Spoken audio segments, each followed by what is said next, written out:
Hola, colegas sapiens. Bienvenidos. Tómese un momento para asentarse. Hoy viajamos a un tiempo profundo, un tiempo en el que no estábamos solos. Nuestro planeta albergaba múltiples tipos de humanos. Vamos a reconstruir uno de los momentos más profundos de nuestra historia. El día en que dos linajes, separados por cientos de miles de años, se encontraron cara a cara. Esta es la historia del Homo sapiens y el Homo neanderthalensis. Es una crónica científica sobre la evolución paralela, la migración inevitable y los genes que aún llevamos dentro. Es la historia de cómo ese encuentro redefinió lo que significa ser humano. Si disfruta de estas exploraciones científicas cuidadosas y sin prisas, considere suscribirse. Ayuda a que podamos seguir creando estas narraciones largas y detalladas. Ahora, acomódese y comencemos nuestro viaje. ¿Cómo era el mundo mucho antes de que existieran el Homo sapiens o los neandertales? Para entender nuestro encuentro, debemos retroceder mucho más al Pleistoceno medio, hace más de medio millón de años. En ese tiempo no había ni sapiens ni neandertales. Existía un ancestro común que los científicos llaman Homo heidelbergensis. Piense en ellos como el punto de partida. Esta especie humana ya era una cazadora capaz y se había extendido por África y partes de Eurasia. Aquí es donde comienza la separación fundamental. Un grupo de Homo heidelbergensis permaneció en el continente africano.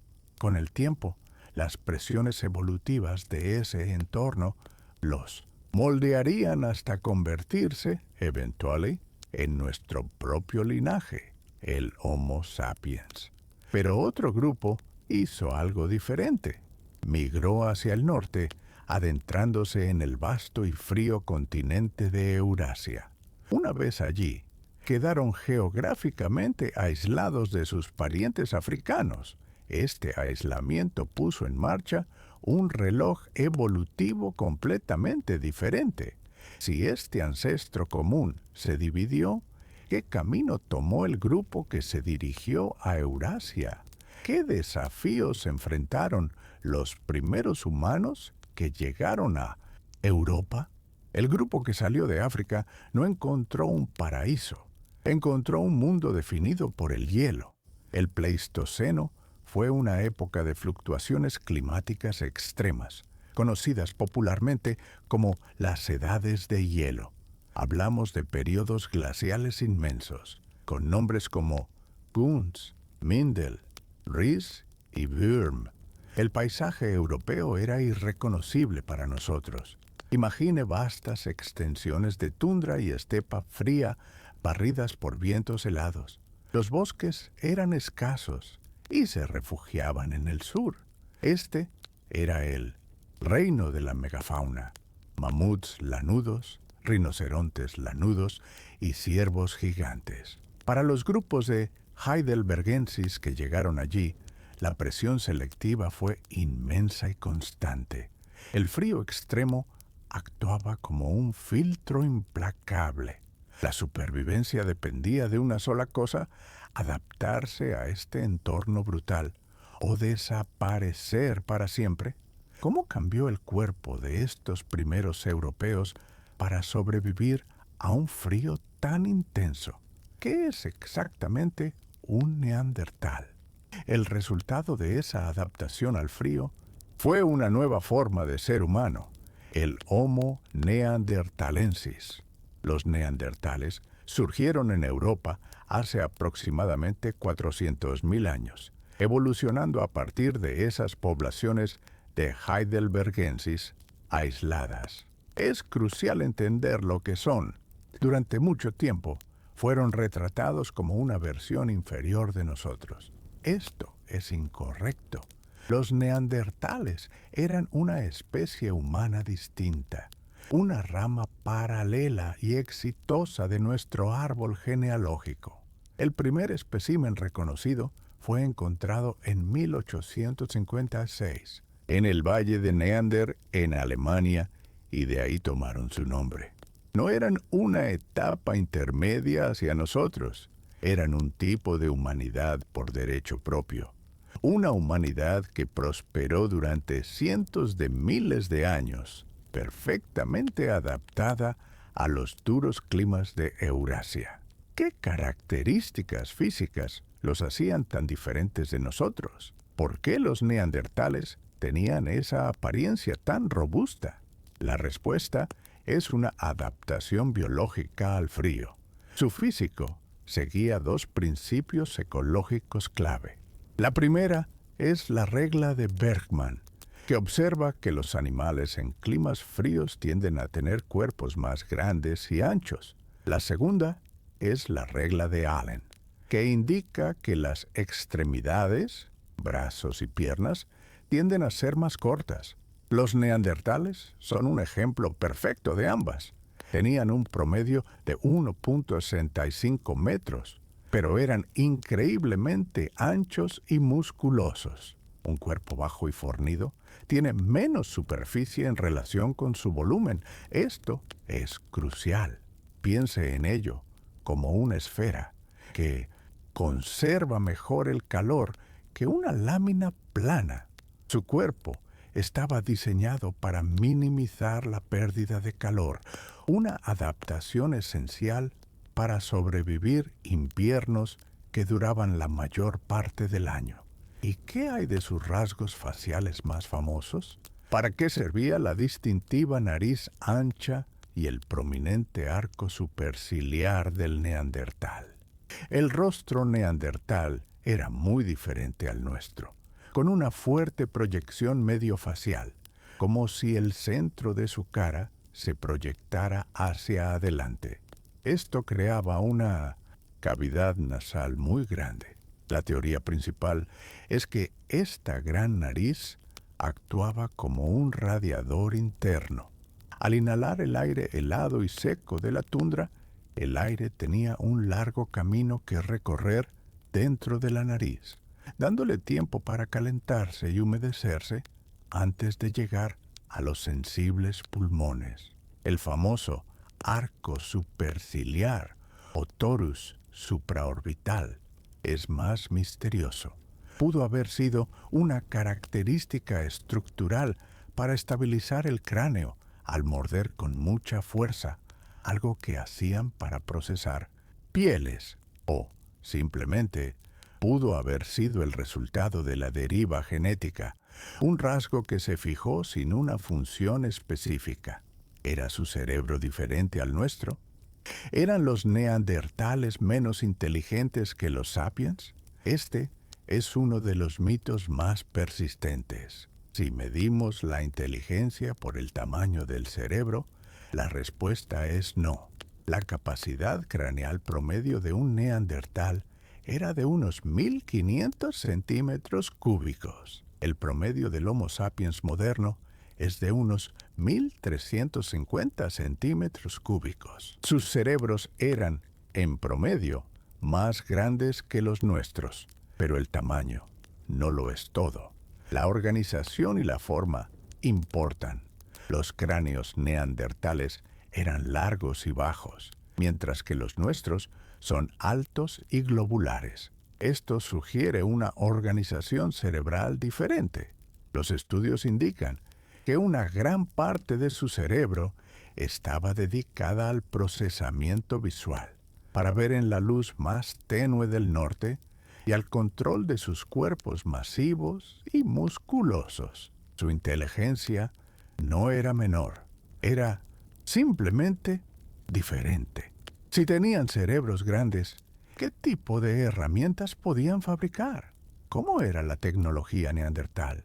Los neandertales eran artesanos de la piedra altamente cualificados. Su conjunto de herramientas se conoce como la industria lítica musteriense. Esta tecnología representó un avance significativo sobre las hachas de mano anteriores. Su técnica distintiva se llama talla Levallois. Este Era un proceso cognitivo complejo. Imagine a un neandertal seleccionando un núcleo de piedra de alta calidad. Luego, lo golpeaba cuidadosamente alrededor de los bordes, preparando la forma. El objetivo era dar un solo golpe preciso al final, que desprendiera una lasca con una forma y un filo predeterminados. Era como preplanificar la herramienta antes de crearla. Con este método, producían puntas de lanza afiladas, raederas para limpiar pieles y cuchillos para cortar carne. Era una tecnología estandarizada, eficaz y notablemente consistente en toda Eurasia. Usaban estas herramientas solo para cortar plantas que comían los neandertales. El análisis de isótopos en sus huesos, que registra la química de lo que comían, cuenta una historia clara. Eran depredadores ápice. Su dieta se basaba en gran medida en la carne de caza mayor. Evidencias en sus campamentos muestran restos de mamuts, renos, bisontes y rinocerontes lanudos. Sin embargo, no eran exclusivamente carnívoros. El análisis del sarro en sus dientes muestra que también consumían plantas, como piñones, musgo y setas, probablemente para complementar su dieta. Pero la caza era central. A diferencia de los sapiens posteriores, los neandertales no parecen haber usado armas arrojadizas. Sus lanzas eran robustas, diseñadas para ser usadas de cerca, en emboscadas peligrosas. Esto lo sabemos por los patrones de lesiones en sus esqueletos, que son similares a los de los jinetes de rodeo modernos. Muchas fracturas curadas. ¿Significa esto que vivían en sociedades complejas? ¿Cómo vivían los neandertales en su día a día? La evidencia arqueológica sugiere que vivían en grupos pequeños y nómadas. Eran clanes familiares, probablemente de entre 10 y 30 individuos. Como cazadores-recolectores, no tenían asentamientos permanentes. Su vida era de alta movilidad, siguiendo a las grandes manadas de animales según las estaciones. Sus hogares principales eran refugios rocosos y las entradas de cuevas profundas, que les ofrecían protección contra los vientos glaciales. Yacimientos famosos como el Cidrón en España o la Chapelle aux Saints en Francia nos muestran instantáneas de su vida doméstica. Dentro de estas cuevas controlaban el fuego para calentarse, cocinar y defenderse de los depredadores. La cooperación dentro de este pequeño clan familiar era absolutamente esencial para la caza de grandes presas y para la supervivencia en un mundo tan hostil. ¿Se cuidaban entre ellos? ¿Tenían los neandertales empatía o compasión? Durante mucho tiempo se asumió que no, pero la evidencia fósil sugiere lo contrario. El ejemplo más famoso es el espécimen Shanidar I, encontrado en Irak. Es el esqueleto de un neandertal apodado el Viejo. Este individuo sufrió múltiples lesiones graves en su vida. Tenía un golpe en la cabeza que probablemente lo dejó parcialmente ciego de un ojo. Su brazo derecho estaba atrofiado y había sido amputado por encima del codo. Además, cojeaba gravemente. A pesar de estas discapacidades que le impedían cazar o defenderse, sobrevivió durante años, quizás décadas. Esto es profundamente significativo. Un individuo tan vulnerable no podría haber sobrevivido solo en un entorno glacial. El resto de su clan debió alimentarlo, protegerlo y cuidarlo activamente. Esto se considera una de las primeras pruebas de altruismo y cuidado social en el linaje humano. ¿Su comportamiento social se extendía a la muerte? ¿Enterraban los neandertales a sus muertos? Este es un tema de intenso debate científico, pero la evidencia se inclina hacia el sí. En yacimientos, como la Ferraci en Francia y la cueva de Quevara en Israel, se han encontrado cuerpos de neandertales en posiciones deliberadas. No estaban simplemente abandonados a los elementos o a los carroñeros.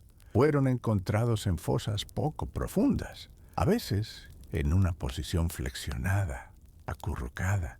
En Quevara se encontró un esqueleto al que le faltaba el cráneo, pero que fue claramente enterrado. Los científicos debaten el significado de esto. Es poco probable que tuvieran una religión organizada como la nuestra. Sin embargo, el acto de cavar un agujero y colocar un cuerpo intencionalmente sugiere un manejo de los difuntos. Como mínimo, era un acto sanitario o una forma de proteger el cuerpo de los carroñeros, lo que ya implica un pensamiento más allá de la muerte misma. ¿Y qué hay del arte? ¿Tenían pensamiento simbólico? ¿Fueron los neandertales los primeros artistas? Hasta hace muy poco se creía que el arte era exclusivo del Homo sapiens. Nuevos descubrimientos han cambiado esta visión por completo. En varias cuevas españolas, como La Pasiega y Maltravieso, se han encontrado pinturas rupestres simples. Hay líneas, puntos y plantillas de manos hechas con pigmento rojo.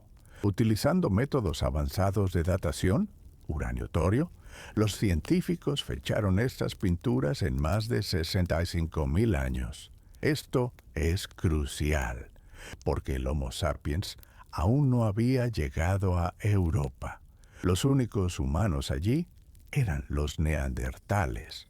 Además, se han encontrado pruebas de que usaban pigmento ocre como pintura corporal y coleccionaban garras de águila y conchas perforadas, probablemente como adornos personales. Esto sugiere fuertemente que tenían la capacidad cognitiva para el pensamiento abstracto y el simbolismo, un mundo mental mucho más rico de lo que imaginábamos. ¿Podían hablar?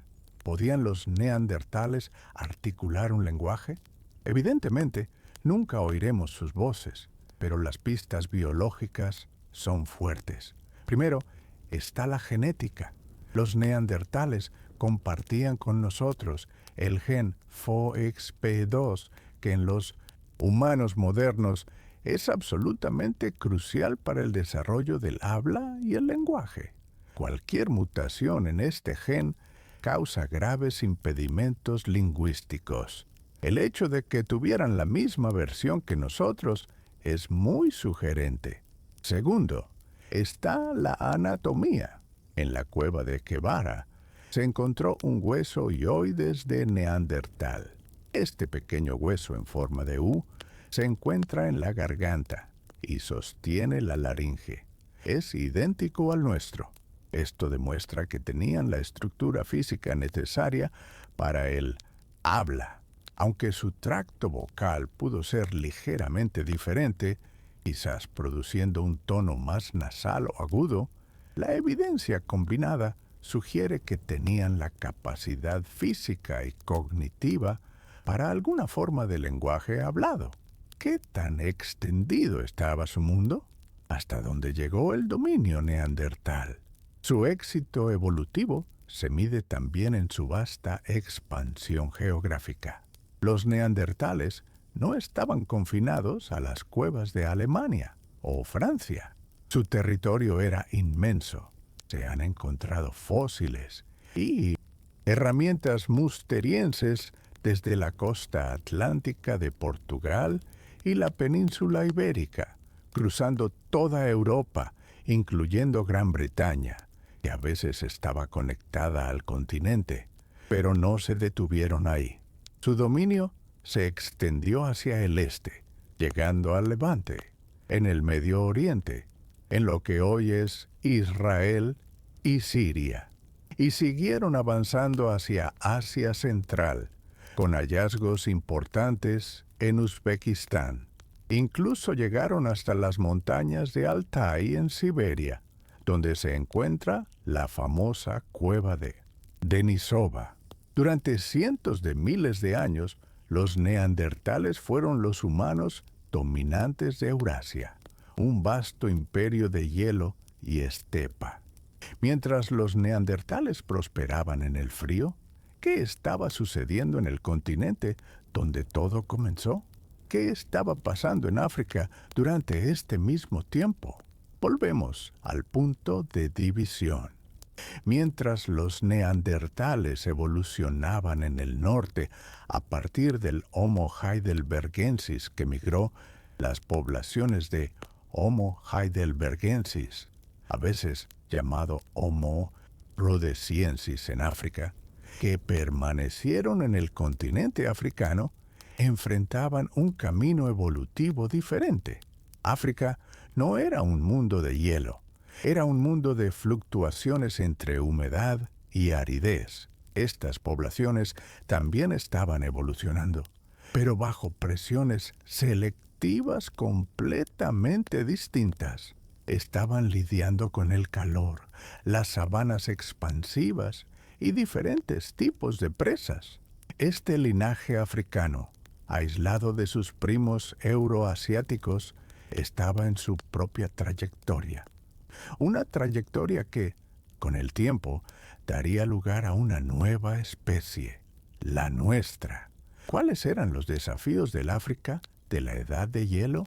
¿Cómo era el clima africano mientras Europa estaba congelada?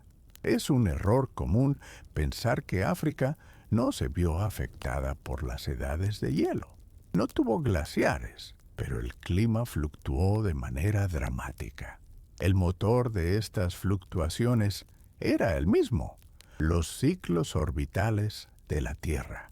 Durante los períodos glaciales en el norte, África tendía a volverse extremadamente árida y seca.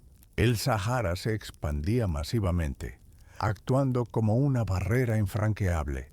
Durante los períodos interglaciales más cálidos, el patrón cambiaba. Llegaban los monzones y el desierto florecía, creando lo que se conoce como períodos de Sahara verde, con lagos y ríos. Estos ciclos climáticos tuvieron un efecto profundo en la evolución humana. Las fases áridas aislaban a las poblaciones en refugios, como el Valle del Rift o la costa sur, permitiendo que evolucionaran por separado. ¿Cómo impactó este aislamiento en la evolución humana? ¿Cuándo y dónde apareció el Homo sapiens? Durante mucho tiempo buscamos un único jardín del Edén donde surgió nuestra especie. La evidencia moderna sugiere un proceso más complejo.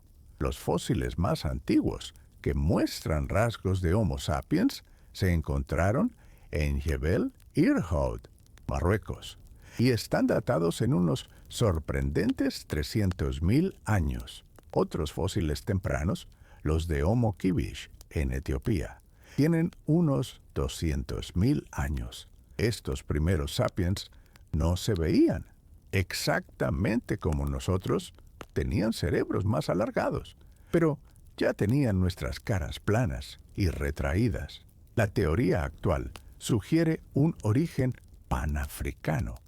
No hubo un solo lugar. Más bien, diferentes poblaciones aisladas por la aridez desarrollaron rasgos modernos, como la cara plana, el cráneo alto o el mentón, de forma independiente.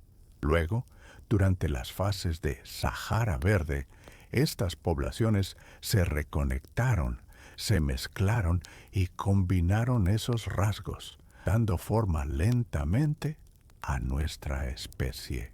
¿Qué aspecto tenían estos primeros Homo sapiens? ¿En qué se diferenciaba un Homo sapiens temprano de un neandertal? Si un neandertal era un cubo, un Homo sapiens era un rectángulo. Nuestra especie evolucionó en África tropical, por lo que nuestra anatomía estaba diseñada para el calor, no para el frío. Nuestros cuerpos son gráciles, con huesos más ligeros. Seguimos las mismas reglas biológicas que los neandertales, pero a la inversa. Tenemos extremidades largas y cuerpos altos y delgados. Esto maximiza la superficie corporal en relación con el volumen, permitiendo que el calor se disipe eficientemente a través del sudor. Nuestro cráneo también era radicalmente diferente. Desarrollamos un cráneo globular, alto y redondeado, como un balón de fútbol, en lugar del cráneo largo y bajo del neandertal. Nuestra cara era pequeña y plana, retraída bajo la frente vertical. Y, por supuesto, teníamos una característica única, un mentón prominente. Eran sus cerebros organizados de manera diferente. Si el cerebro neandertal era grande, ¿qué tenía de especial el cerebro sapiens? La clave no era el tamaño, sino la forma. Nuestro cráneo globular refleja una reorganización interna del cerebro. Aunque nuestro cerebro total es ligeramente más pequeño, ciertas áreas parecen haberse expandido, específicamente nuestros lóbulos parietales, en la parte superior y trasera del cerebro, son mucho más grandes. El cerebelo también muestra una expansión relativa. En los humanos modernos, estas áreas son centros neurálgicos para funciones cognitivas superiores. Los lóbulos parietales están involucrados en la integración sensorial, la memoria de trabajo, la imaginación y el pensamiento abstracto. El cerebelo, aunque tradicionalmente se asocia con el control motor, ahora se sabe que es crucial para la conectividad social y el procesamiento del lenguaje complejo. Esta organización diferente pudo haber sido la clave de nuestra flexibilidad cognitiva. Se reflejaba esta cognición en su tecnología. ¿Cómo eran las herramientas de los primeros sapiens? La tecnología de los sapiens en África se conoce como la Middle Stone Age, MSA, o Edad de Piedra Media Africana. Al principio, se parecía a la tecnología musteriense de los neandertales, usando técnicas similares. Sin embargo, con el tiempo, la MSA comenzó a mostrar algo nuevo: diversidad e innovación. Mientras que las herramientas neandertales fueron notablemente consistentes durante cientos de miles de años, las herramientas sapiens se volvieron más variadas y especializadas según la región. Vemos la creación de microlitos, pequeñas y afiladas cuchillas de piedra que se podían insertar en mangos de madera o hueso para crear herramientas compuestas, como flechas o lanzas dentadas. Esta capacidad de crear herramientas a partir de múltiples partes representa un salto en la planificación y el pensamiento abstracto. ¿Usaban estas herramientas de formas nuevas y mortales? ¿Cómo cazaban los Homo sapiens? La innovación tecnológica Pesandersney, los sapiens, condujo a un avance táctico crucial: la caza a distancia. La evidencia de microlitos y puntas de lanza más pequeñas y ligeras sugiere fuertemente que los sapiens desarrollaron armas arrojadizas. Ya no necesitaban acercarse peligrosamente a un búfalo o un antílope. Podían lanzar sus armas desde una distancia segura. Más adelante, esta tecnología culminaría en invenciones como el atlatl, un propulsor de lanzas que actúa como una palanca para aumentar la velocidad, y, eventualmente, el arco y la flecha. Compare esto con el neandertal, que usaba lanzas de empuje. La caza a distancia reducía drásticamente el riesgo de lesiones graves, permitiendo una caza más segura, eficiente y la capacidad de abatir presas más rápidas y ágiles. ¿Solo cazaban? ¿Qué más comían? ¿Qué tan diversa era la dieta de los sapiens africanos? Aquí radica otra diferencia clave. Mientras que los neandertales eran depredadores ápice especializados en caza mayor, los sapiens eran generalistas extremos. Comían cualquier cosa que estuviera disponible. En yacimientos costeros como Pinnacle Point, en Sudáfrica, los arqueólogos han encontrado pruebas asombrosas. Hace más de 160.000 años, los sapiens ya estaban recolectando y cocinando sistemáticamente mariscos, como mejillones y lapas, demostrando una comprensión de los ciclos de las mareas. No dependían de una sola fuente de alimento. Explotaban activamente pequeños mamíferos, reptiles, aves, una amplia gama de plantas y recursos marinos. Esta flexibilidad dietética les dio una enorme ventaja. Si la caza mayor escaseaba, tenían muchas otras opciones para sobrevivir. ¿Mostraban signos de pensamiento simbólico como los neandertales? ¿Cuándo empezamos a pensar como humanos modernos? Los sapiens en África también mostraron signos tempranos de pensamiento abstracto, quizás incluso antes que los neandertales. En la cueva de Blombos, en Sudáfrica, los arqueólogos encontraron un notable conjunto de artefactos. Datan de hace 75.000 a 100.000 años. El hallazgo más famoso es una pieza de ocre, un pigmento mineral rojo, grabada intencionalmente con un patrón geométrico, un diseño de líneas cruzadas. Esto no tiene una función práctica, es arte, es un símbolo. En el mismo sitio encontraron docenas de cuentas de conchas marinas, todas perforadas de la misma manera, lo que indica que se usaban como collares o adornos personales. Esta es una prueba inequívoca de pensamiento simbólico, la capacidad de usar un objeto para representar una idea, como la identidad personal o la pertenencia a un grupo. ¿Cómo se conectaban estos grupos de sapiens entre sí? ¿Eran los sapiens más sociales que los neandertales? Toda evidencia apunta a que sí, al menos a una escala diferente.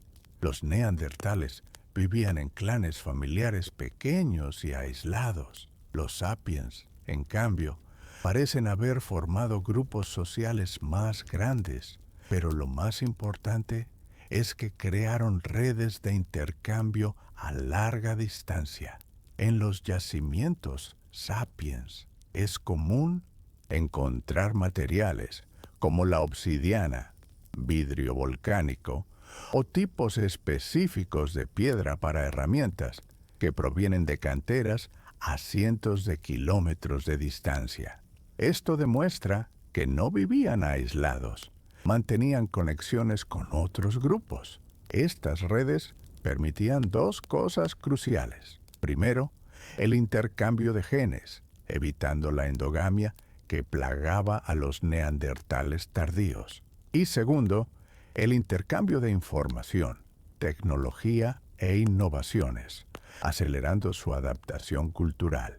Durante miles de años, estos dos mundos, Neandertal en Eurasia, Sapiens en África, estuvieron separados. ¿Qué los mantuvo aparte? ¿Por qué los Homo sapiens no salieron de África antes? La respuesta es la misma que moldeó su evolución: el clima. El obstáculo principal era el desierto del Sahara.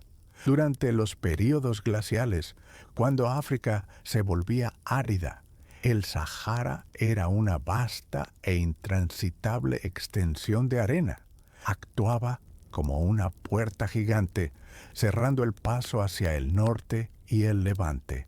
Los Sapiens estaban, en efecto, aislados en el África subsahariana.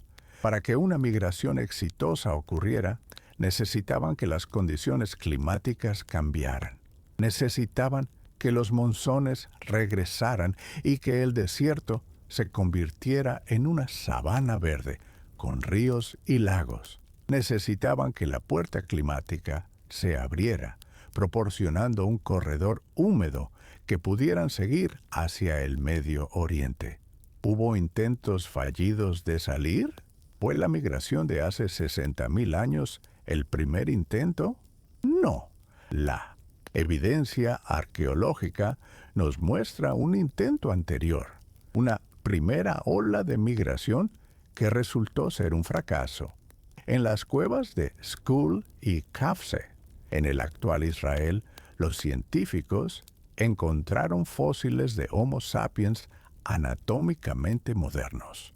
La datación de estos fósiles fue una sorpresa. Tienen entre 120.000 y 90.000 años. Esto coincidió perfectamente con un período de Sahara Verde, cuando el corredor del Nilo y el Levante eran húmedos y fértiles. Así que los sapiens lograron salir de África mucho antes de lo que pensábamos. Sin embargo, los estudios genéticos de las poblaciones humanas actuales, no africanas, sugieren que estas personas no son nuestros ancestros. Esta población pionera se adentró en el Levante, pero no logró expandirse más. Si llegaron al Levante hace 100.000 años, ¿a quién encontraron allí? ¿Se encontraron los sapiens de Skul y Kafse con los neandertales? Es muy probable que sí. El Levante, ese corredor terrestre, no solo era una puerta de salida para los sapiens, también era un refugio para los neandertales. Cuando los períodos glaciales se intensificaban en Europa, los neandertales eran empujados hacia el sur, hacia climas más cálidos, y terminaban en el Levante. En la misma región, en cuevas como Kevara y Amud, hay fósiles de neandertales de períodos cercanos. El Levante actuaba como un ascensor climático. En épocas cálidas, los sapiens subían desde África.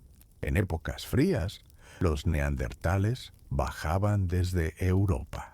Es casi seguro que hubo un primer contacto temprano, una coexistencia intermitente. Pero esta población de sapiens eventualmente desapareció, ya sea retirándose a África o extinguiéndose. ¿Qué pasó con esta primera ola? ¿Por qué fracasó esta primera migración fuera de África? El éxito de una migración no depende solo de llegar, sino de establecerse y expandirse. Esta primera ola de sapiens de hace 100.000 años no lo logró a largo plazo. La razón más probable es el clima. Cuando el período húmedo terminó, el Sahara y el Levante se volvieron áridos nuevamente. Esto habría cortado la conexión de estos pioneros con su población de origen en África. Además, a medida que el clima se enfriaba, los neandertales, mejor adaptados al frío, regresaron al Levante. Es posible que estos sapiens tempranos no pudieran competir con las poblaciones neandertales ya establecidas y mejor adaptadas a las condiciones más frías que regresaban. Fueron un experimento migratorio que no prosperó. ¿Qué cambió para que la segunda ola tuviera éxito? ¿Qué impulsó la migración exitosa fuera de África? Pasaron decenas de miles de años. Luego, hace aproximadamente 70.000 a 60.000 años, comenzó la gran salida. Esta fue la migración que daría lugar a todas las poblaciones no africanas modernas. Coincidió una vez más con un período de Sahara Verde que abrió las rutas. Algunos científicos sugieren un impulsor adicional, la supererupción del volcán Toba en Indonesia hace 74.000 años. Esta catástrofe climática global pudo haber causado un invierno volcánico y diezmado a las poblaciones humanas, creando un cuello de botella genético. Quizás los supervivientes sapiens, ahora equipados con cognición y tecnología más avanzadas, como las redes sociales y las herramientas compuestas, estaban bajo una nueva presión para buscar recursos en otros lugares. Esta vez, el pequeño grupo que salió estaba preparado para el éxito. ¿Qué ruta tomaron estos nuevos migrantes? ¿Por dónde salieron de África esta vez? Los científicos debaten sobre dos rutas principales que estos migrantes exitosos pudieron haber tomado. La primera es la misma que la ola fallida, el corredor del Nilo, siguiendo el río hacia el norte hasta el Levante, el Sinaí. Esta era una ruta terrestre obvia. La segunda teoría es la ruta costera sur. Esta ruta propone que los sapiens siguieron la costa de África Oriental hasta el Cuerno de África. Allí, en el punto más estrecho, el Bab el-Mandeb, o Puertas del Dolor, cruzaron el Mar Rojo hacia la península arábiga, quizás cuando el nivel del mar era más bajo. Desde allí, habrían seguido la costa de la India, el sudeste asiático, y llegado hasta Australia. La evidencia genética sugiere que esta ruta sur fue clave para las poblaciones de Asia y Australia, pero para la historia de neandertales y sapiens, la ruta del Levante fue la autopista principal. Centrémonos en esa ruta del norte. ¿Qué paisaje encontraron? ¿Cómo era el Levante al que llegaron los Homo sapiens? El corredor levantino, que abarca los actuales Israel, Palestina, Jordania, Líbano y Siria, era un lugar crucial en el Pleistoceno. Era el único puente terrestre fértil que conectaba África con el vasto continente de Eurasia. Cuando los sapiens de la Gran Salida llegaron allí hace unos 60.000 años, no encontraron un desierto. Gracias a un clima más húmedo, era un paisaje mediterráneo rico. Piense en bosques de robles y pistachos, ríos que fluían y valles fértiles. Para los cazadores, recolectores sapiens, este lugar era un paraíso. Estaba lleno de recursos, gacelas, ciervos, cabras montesas y una gran cantidad de plantas comestibles. Era el lugar perfecto para establecerse antes de aventurarse en los continentes desconocidos del norte. Pero, ¿estaba este paraíso deshabitado? ¿Quiénes eran los dueños del Levante cuando llegaron los sapiens? El paraíso ya estaba ocupado. Los Homo sapiens que llegaron hace 60.000 años no eran los primeros humanos allí, ni siquiera eran los segundos. Los neandertales habían estado usando esta región como un refugio y territorio de caza durante decenas de miles de años, si no más. Yacimientos neandertales, clave como la cueva de Guevara, la cueva de Amud y la cueva de Dederiyeh en Siria, están llenos de sus herramientas y fósiles. Los neandertales no eran visitantes ocasionales, eran la población nativa. Estaban perfectamente adaptados a las fluctuaciones de este entorno. Por lo tanto, el escenario estaba listo. El Homo sapiens era el grupo migrante, el recién llegado. Los neandertales eran los residentes establecidos. El encuentro era inevitable. ¿Qué tan cerca vivían unos de otros? ¿Qué tan cerca estaban los campamentos sapiens de los neandertales? La evidencia arqueológica del Monte Carmelo en Israel es asombrosa.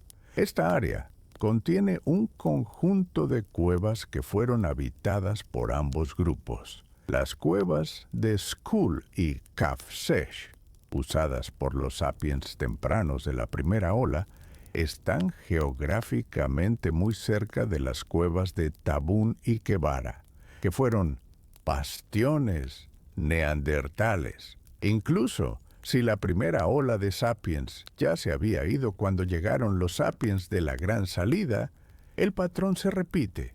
Ocuparon los mismos valles, buscaron refugio en las mismas cuevas y cazaron los mismos animales.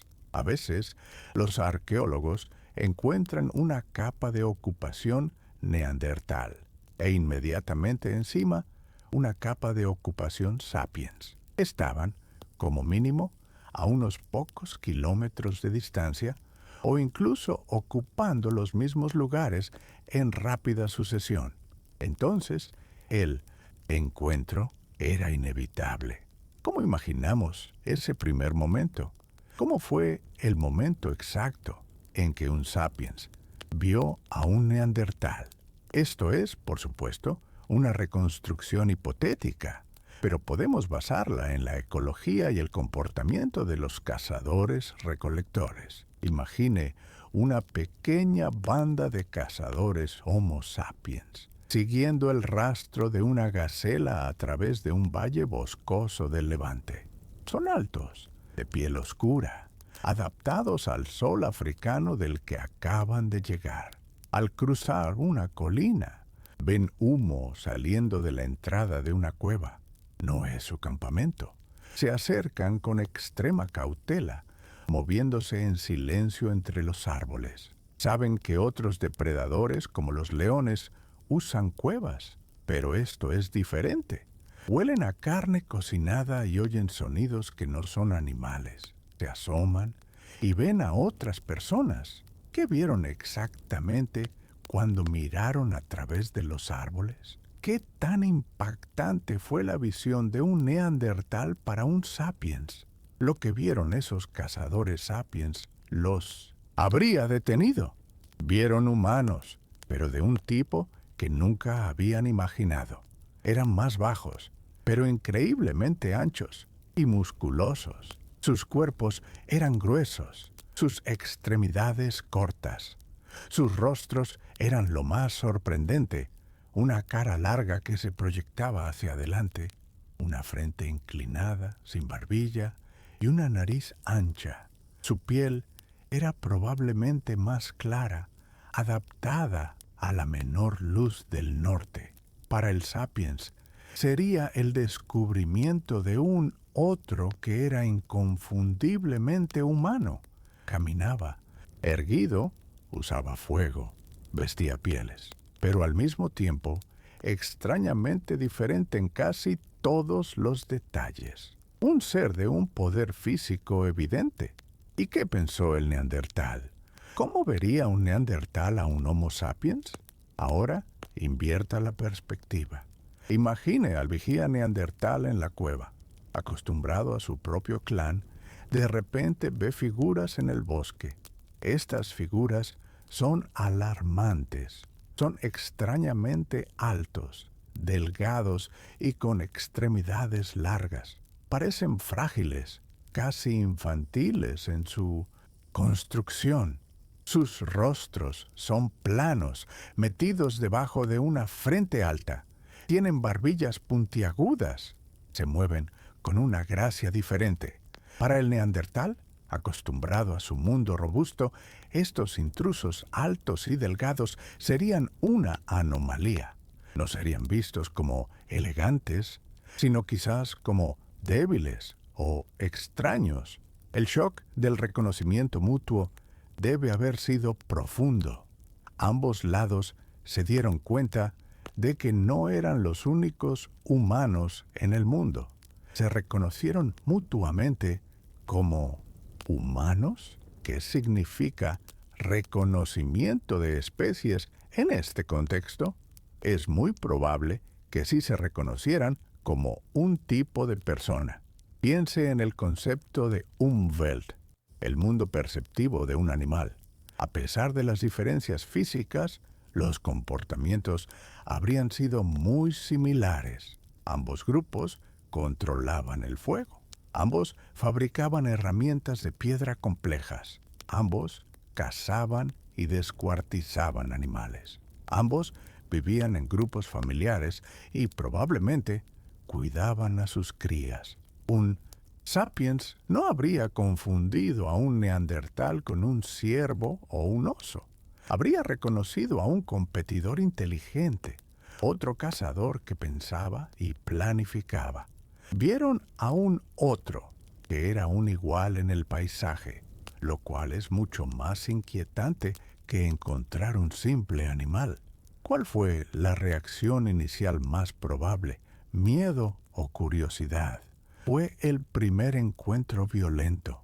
No tenemos evidencia arqueológica directa de una guerra entre especies en este primer punto de contacto.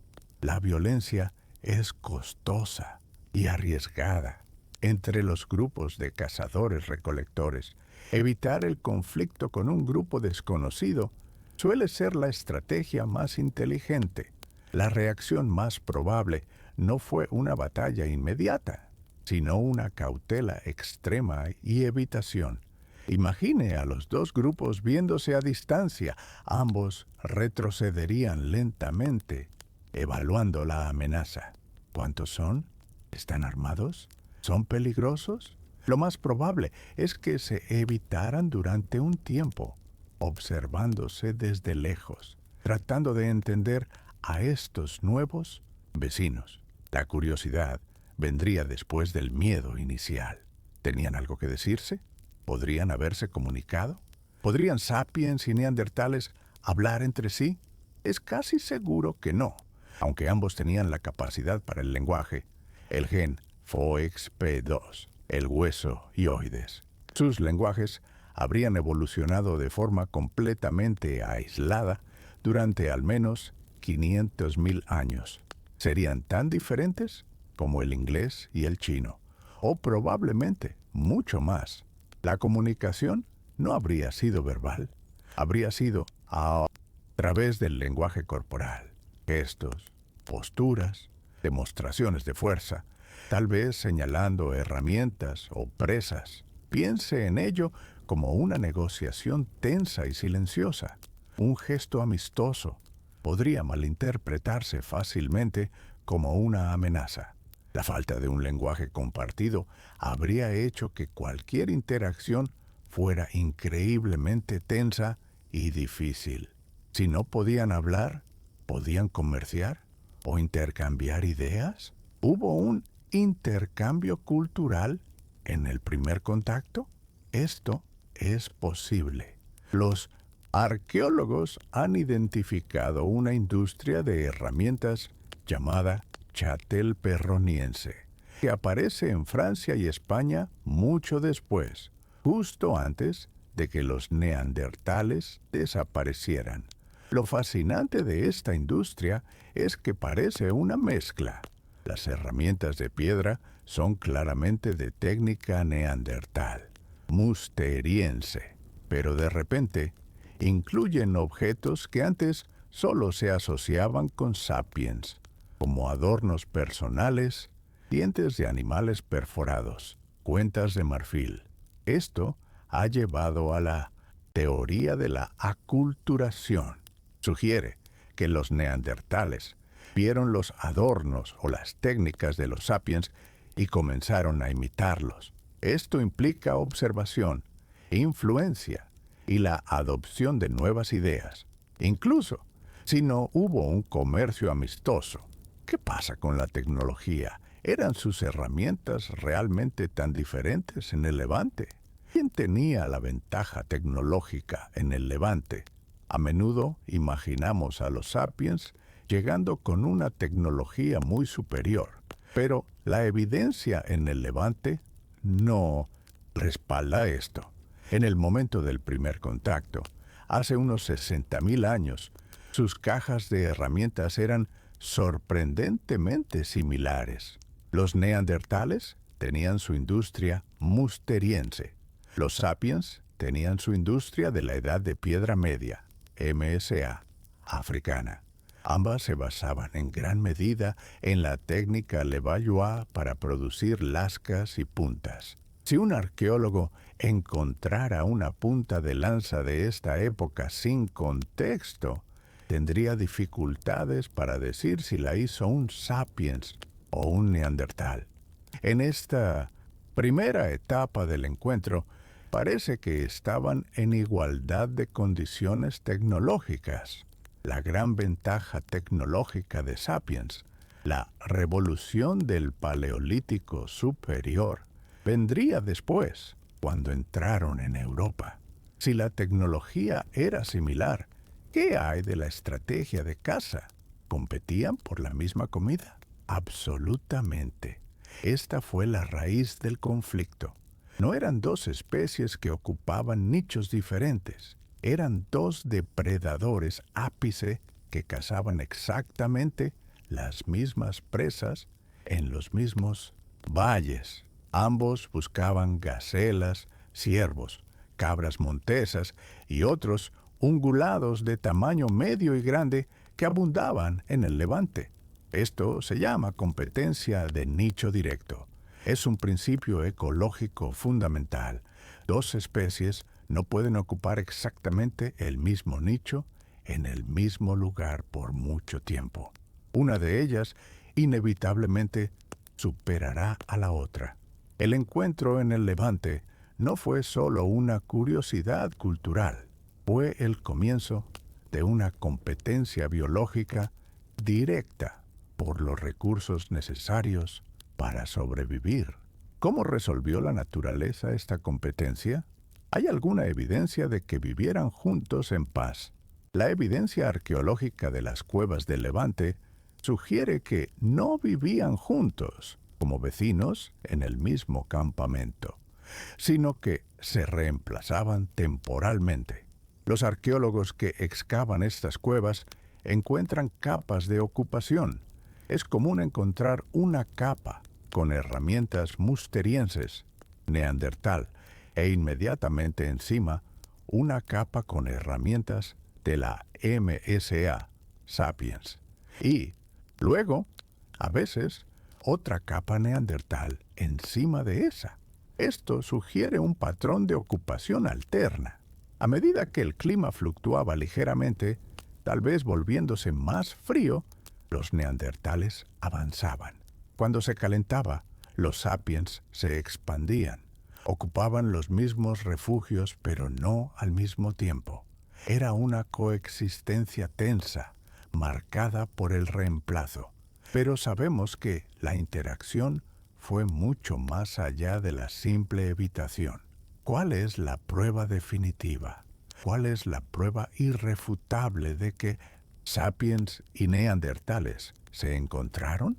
La prueba no está en las piedras, ni en las cuevas. Está dentro de usted, está en nuestro genoma. Los estudios genéticos de las poblaciones humanas modernas han revelado un hecho asombroso. Todas las personas de ascendencia no africana, europeos, asiáticos, nativos americanos, australianos, tienen entre un 1% y un 4% de ADN neandertal. Esta es la prueba definitiva. Este ADN no estaba presente en las poblaciones de Homo sapiens que permanecieron en África. La única forma de que su ADN esté en el nuestro es que, en algún momento después de salir de África, los Homo sapiens y los neandertales tuvieron descendencia, y esa descendencia fue fértil y se integró en la población sapiens. El primer contacto no fue solo una mirada, llevó a la hibridación. ¿Quién descubrió esta increíble conexión? ¿Cómo logramos leer ADN de 50,000 años de antigüedad? Este logro es una de las mayores hazañas científicas del siglo XXI. Se lo debemos a la paleogenética, un campo liderado por el científico sueco Svante Pääbo. El desafío era inmenso. El ADN es una molécula que se degrada con el tiempo. Extraerlo de huesos fósiles de decenas de miles de años es extremadamente difícil. El poco ADN que queda, ADNA o ADN antiguo, suele estar fragmentado y masivamente contaminado con ADN de bacterias, hongos y de los propios científicos que manipulan los huesos. El equipo de Pebble en el Instituto Max Planck desarrolló técnicas increíblemente limpias y métodos computacionales potentes para extraer, secuenciar y reconstruir estos fragmentos de ADN de huesos neandertales, principalmente de la cueva de Vindija en Croacia. En 2010 publicaron el primer borrador del genoma neandertal, un logro que ganó el Premio Nobel y reescribió nuestra historia. ¿Qué nos dice el genoma sobre el evento de hibridación? ¿Sucedió esta hibridación muchas veces o solo una? El análisis genético nos ayuda a situar el evento. Los científicos observan los segmentos de ADN neandertal en las personas de hoy. En las poblaciones de Europa y Asia, estos segmentos son de longitud similar y se encuentran en lugares parecidos del genoma. Esto sugiere que hubo un evento de hibridación principal, o varios eventos en un corto periodo, que ocurrió justo después de que los sapiens salieran de África, pero antes de que se diversificaran por el resto del mundo. El lugar y el momento más probables coinciden perfectamente con nuestra historia. El Levante, hace unos 50.000 a 60.000 años. Fue en ese corredor terrestre donde Sapiens se encontró con los neandertales nativos. Se mezclaron y luego los descendientes de esa unión llevaron ese ADN neandertal en su viaje para poblar el resto del planeta. ¿Fue este un encuentro consensuado? ¿Fue el sexo entre especies un acto de amor o de violencia? Es imposible saberlo con certeza. La genética solo nos dice que ocurrió, no las circunstancias sociales. Los científicos pueden plantear varios escenarios. Pudo haber sido un rapto de hembras, un comportamiento violento común en muchos primates y humanos al encontrarse con un grupo rival. Pudo haber sido la adopción de individuos. Quizás un niño neandertal huérfano fue criado por sapiens, o viceversa, y eventualmente se reprodujo. O pudo haber sido un emparejamiento consensuado entre dos individuos de grupos diferentes que se encontraron. Un dato interesante es que el ADN mitocondrial, que se hereda solo de la madre neandertal, no parece haber pasado a los sapiens. Esto ha llevado a algunos a sugerir que quizás los híbridos exitosos provenían de machos neandertales y hembras sapiens. ¿Eran fértiles los hijos de esta unión? ¿Fueron exitosos los bebés híbridos? El hecho de que tengamos su ADN demuestra que algunos de ellos fueron fértiles. Sin embargo, la evidencia genética también muestra que la hibridación tuvo un costo. Cuando los científicos analizaron nuestro genoma, encontraron grandes secciones o desiertos que están completamente libres de ADN neandertal. Estas regiones están significativamente en el cromosoma X y en genes relacionados con la fertilidad masculina. Esto sugiere lo que se conoce como selección negativa. Es muy probable que muchos híbridos, especialmente los hombres, tuvieran baja fertilidad o fueran infértiles. Esto es común cuando dos especies que han estado separadas por mucho tiempo, más de 500.000 años, intentan cruzarse. Estábamos en el límite mismo de la compatibilidad biológica. Si los híbridos eran problemáticos, ¿por qué? ¿Sobrevivió algo de ADN neandertal? ¿Por qué nuestro cuerpo conservó ADN neandertal durante 50.000 años? El ADN neandertal que sobrevivió en nuestro genoma no fue aleatorio. Sobrevivió porque era útil. Esto se llama ventaja adaptativa. Piense en ello de esta manera. Los neandertales habían pasado cientos de miles de años adaptándose a los climas, alimentos y patógenos de Eurasia. Los Homo sapiens eran recién llegados de África, completamente ingenuos a estos nuevos desafíos. La hibridación actuó como un atajo evolutivo. Al mezclarse con los neandertales, los sapiens adquirieron instantáneamente un paquete de genes que ya habían sido probados y demostrados como útiles para la supervivencia fuera de África.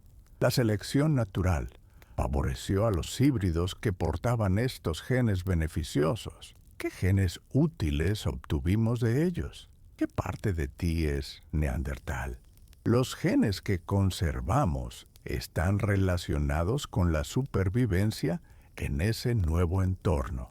Una de las familias de genes más importantes que obtuvimos de ellos es la familia de genes HLA, que son fundamentales para nuestro sistema inmunológico. Estos genes ayudaron a los sapiens a reconocer y combatir los nuevos virus y bacterias de Eurasia. También heredamos genes relacionados con la queratina, la proteína que forma nuestra piel, cabello y uñas. Esto probablemente nos ayudó a adaptar nuestra piel a un clima más frío y con menos luz solar. Por ejemplo, algunas variantes de piel más clara que son mejores para absorber vitamina D en latitudes del norte provienen de los neandertales. ¿Tiene este legado genético algún inconveniente hoy? ¿Nos causan problemas hoy los genes neandertales? Sí. Lo que fue una ventaja adaptativa en el Pleistoceno puede ser un inconveniente en un entorno moderno. Por ejemplo, ese sistema inmunológico hiperreactivo que heredamos, tan bueno para combatir infecciones en un mundo sucio, ahora está asociado con una mayor susceptibilidad a las alergias y enfermedades autoinmunes. Nuestro cuerpo reacciona de forma exagerada al polen o al polvo. Otros alelos neandertales se han relacionado con una mayor propensión a la depresión, a la adicción a la nicotina e incluso a cómo coagula nuestra sangre. Una coagulación más rápida era excelente para curar heridas de caza, pero hoy aumenta el riesgo de trombosis o embolias. ¿Qué hay del COVID-19? ¿Afectó nuestro ADN neandertal a la pandemia de COVID-19? Asombrosamente, la respuesta es sí. El mismo equipo de Svante Pääbo que secuenció el genoma neandertal hizo un descubrimiento crucial en 2020. Identificaron un segmento de ADN neandertal en nuestro cromosoma 3 que está fuertemente asociado con un mayor riesgo de desarrollar COVID-19 grave y requerir hospitalización. Las personas que portan esta variante genética tenían un riesgo significativamente mayor. Irónicamente, el mismo equipo encontró más tarde otro segmento de ADN neandertal, esta vez en el cromosoma 12, que hace lo contrario. Ofrece protección contra la enfermedad grave.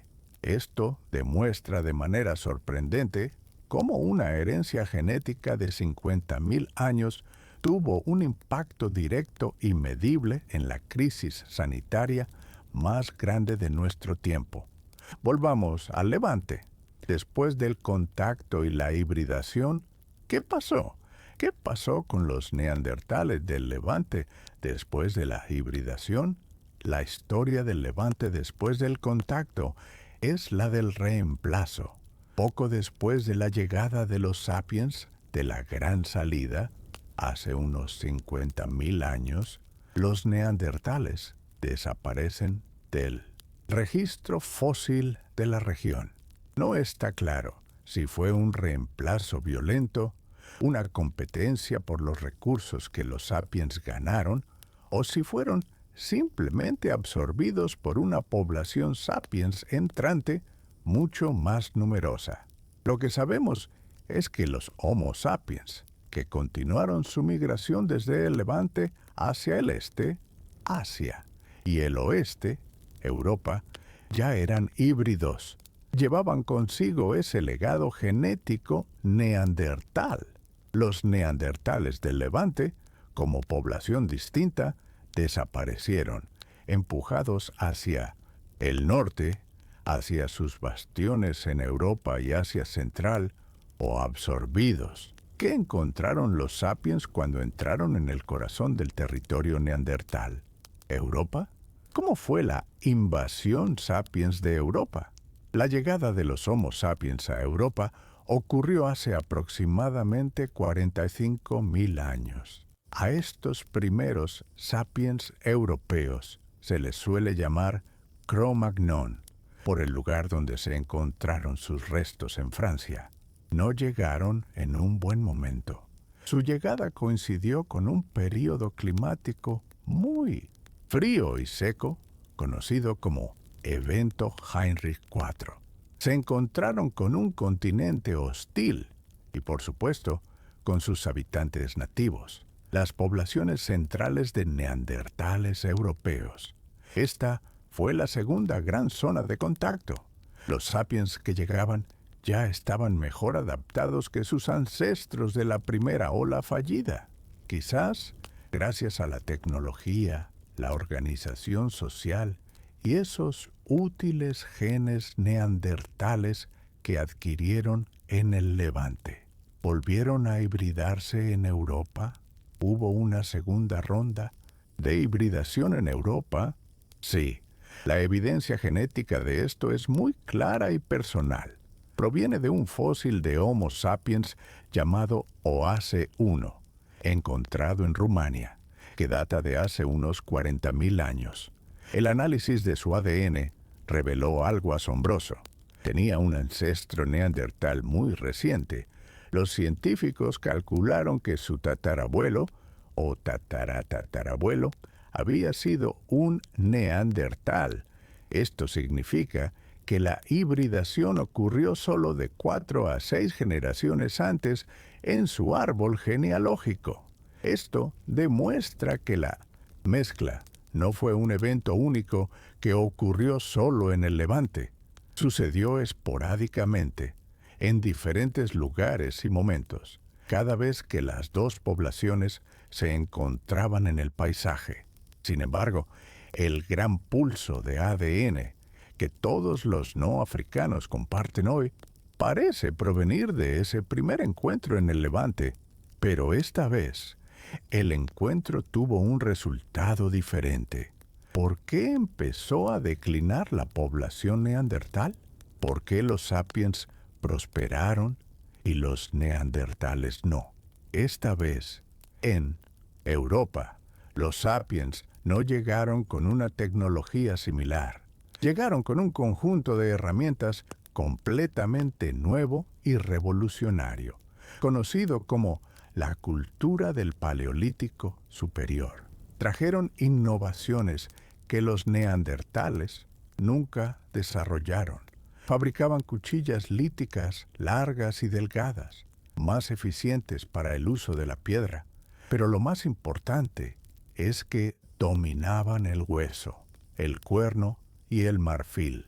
Con estos materiales crearon las primeras agujas de coser. Esto permitía coser ropa, ajustada y de varias capas, una ventaja inmensa para sobrevivir al frío. También inventaron el atlatl, o propulsor, que les permitía lanzar lanzas con una fuerza y distancia increíbles. Los sapiens simplemente extraían más recursos del entorno con mayor seguridad. ¿Fue solo la tecnología? ¿O había una diferencia social? ¿Eran las redes sociales de Sapiens su arma secreta? Probablemente sí. La evidencia del Paleolítico Superior Sapiens muestra una explosión de simbolismo. Vemos arte rupestre, espectacular, como en la cueva de Chauvet, y adornos personales complejos. Estos objetos no eran solo decorativos, eran marcadores de identidad. Eran una forma de decir, pertenezco a este grupo. Los sapiens vivían en grupos más grandes y, lo que es más importante, mantenían redes de intercambio a larga distancia con otros grupos. Si una banda de sapiens tenía un mal invierno y se quedaba sin comida, podía recurrir a sus vecinos de la red para pedir ayuda.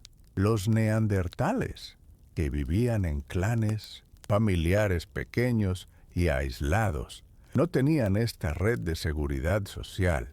Un mal invierno podía significar la extinción local. ¿Cómo afectó este aislamiento a los neandertales? ¿Estaban los neandertales en problemas incluso antes de que llegáramos? La evidencia genética de los últimos neandertales, como los encontrados en la cueva de El Cidrón en España, cuenta una historia triste. Muestran una diversidad genética extremadamente baja. Los análisis de sus huesos revelan signos claros de endogamia. Esto significa que sus poblaciones ya eran muy pequeñas y estaban fragmentadas. El clima glacial extremo de los milenios anteriores probablemente había reducido su número total a solo unos pocos miles de individuos en toda Europa. Estaban dispersos, aislados unos de otros, y tenían dificultades para encontrar parejas fuera de su propio grupo familiar. Eran una población ya en declive, con poca resiliencia genética, antes de que el Homo sapiens apareciera en escena. ¿Qué papel jugó el clima en su extinción? ¿El clima dio el golpe de gracia a los neandertales? El clima no solo era frío, se volvió errático. El período en que los neandertales desaparecieron estuvo marcado por fluctuaciones climáticas rápidas y extremas, como los eventos Heinrich. Estos eventos causaban un enfriamiento repentino y severo. Además, grandes erupciones volcánicas, como la de los Campos Flegreos en Italia, hace unos 39.000 años, pueden haber creado inviernos volcánicos que oscurecieron el cielo y mataron la vegetación. Los neandertales eran expertos en sobrevivir al frío estable, pero esta rápida volatilidad era diferente. Los bosques desaparecían y reaparecían en cuestión de generaciones. Los sapiens, como generalistas con redes sociales más amplias, podían adaptarse mejor a estos cambios rápidos, moviéndose y compartiendo información sobre nuevos recursos. ¿Fueron los sapiens simplemente mejores competidores? ¿Superamos a los neandertales en la competencia por los recursos? Esta es la teoría más aceptada. Se llama exclusión competitiva. Como vimos en el Levante, las dos especies ocupaban exactamente el mismo nicho. Ambas eran cazadores de presas grandes y medianas. Pero en Europa, los sapiens llegaron con un conjunto de ventajas. Tenían mejor tecnología, agujas para ropa, atlatls para cazar, redes sociales más amplias y quizás una tasa de reproducción ligeramente más alta. Incluso una ventaja del 1% o 2% en la eficiencia para obtener alimentos, con el tiempo, se magnifica. Los sapiens habrían reducido lentamente la disponibilidad de mamuts y renos. No fue una guerra, fue una lenta competencia económica. Los neandertales, en sus grupos pequeños y aislados, encontraron cada vez más difícil encontrar comida. ¿Qué hay de una teoría más directa? ¿Los matamos? ¿Hay evidencia de genocidio de sapiens contra neandertales? No hay evidencia arqueológica que respalde la idea de una guerra sistemática o un genocidio. Los arqueólogos no han encontrado un pozo de masacre de neandertales lleno de puntas de lanza sapiens. Esto no significa que nunca hubo violencia. La violencia intergrupal es una característica triste, pero común del comportamiento humano. Sin duda, hubo conflictos locales por un refugio o una presa. Sin embargo, la extinción de toda una especie en un continente no parece haber sido el resultado de una campaña militar organizada. La guerra fue probablemente más sutil, una guerra de desgaste económico, competencia por los recursos y desplazamiento gradual. ¿Y si las enfermedades jugaron un papel? ¿Trajeron los sapiens enfermedades mortales desde África? Esta es una teoría muy convincente, similar a lo que sucedió cuando los europeos llegaron a las Américas. Los Homo sapiens evolucionaron en África, el continente con la mayor diversidad de patógenos, virus, bacterias, parásitos del planeta. A lo largo de 300.000 años, nuestros sistemas inmunológicos habían coevolucionado con estas enfermedades. Luego, salimos de África y entramos en Europa. El clima, frío de Eurasia, era un entorno mucho más limpio, con menos diversidad de patógenos. Los neandertales, aislados allí durante cientos de miles de años, tendrían un sistema inmunológico ingenuo a las enfermedades tropicales que portaban los sapiens.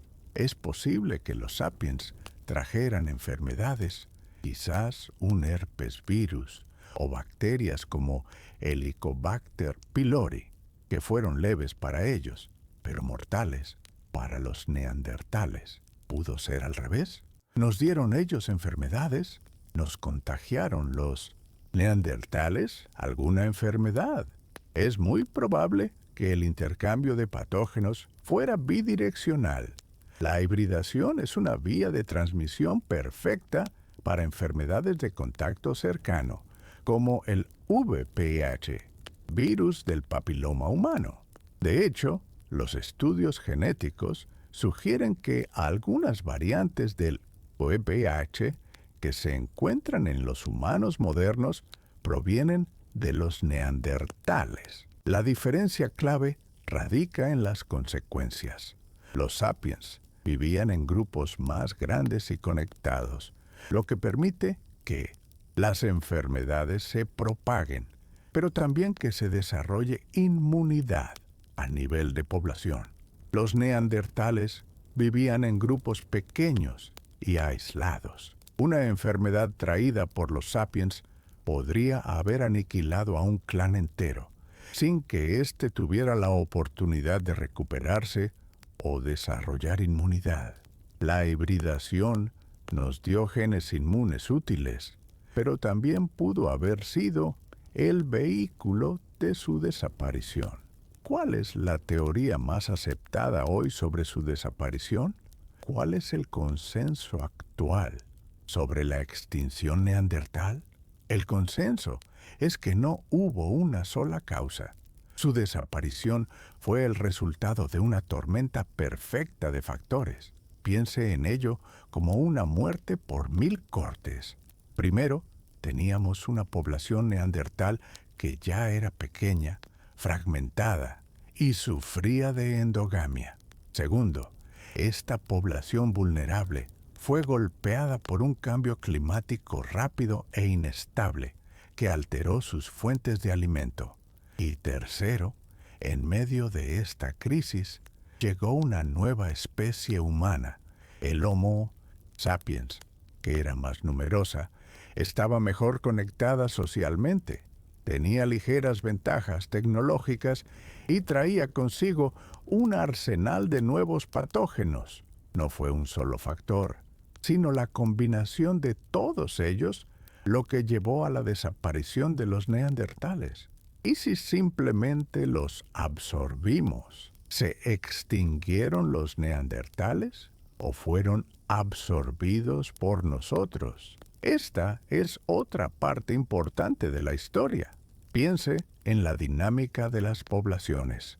Si tenemos una población neandertal pequeña y en declive y una población sapiens más grande y en crecimiento que llega al mismo territorio, la hibridación tendrá un efecto asimétrico.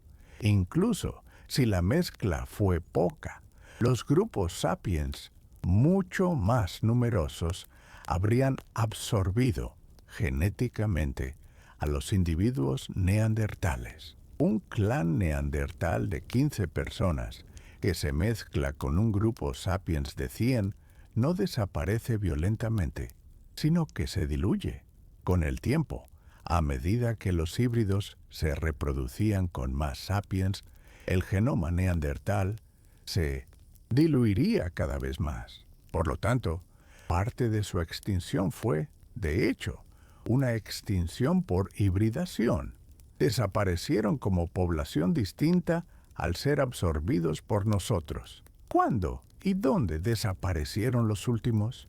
¿Dónde resistieron los últimos neandertales? A medida que los Homo sapiens se expandían por Europa, las poblaciones neandertales fueron empujadas a los márgenes del continente. Sus últimos bastiones fueron refugios geográficos, áreas donde podían evitar la competencia. El refugio más famoso fue la península ibérica. Protegidos por la barrera de las montañas de los Pirineos, los neandertales sobrevivieron en lo que hoy es España, Portugal y, crucialmente, Gibraltar. En la costa sur de Gibraltar, en cuevas como la cueva de Gorham, encontramos la evidencia de algunas de las últimas poblaciones neandertales. Fueron empujados literalmente hasta el borde del mundo conocido, con el océano Atlántico a sus espaldas. ¿Cómo era la vida de los últimos neandertales? ¿Cómo? ¿Vivían los últimos neandertales en Gibraltar? La evidencia de la cueva de Gorham nos muestra a unos neandertales que se estaban adaptando. Atrapados en esta estrecha franja costera, su dieta cambió. Ya no cazaban principalmente mamuts.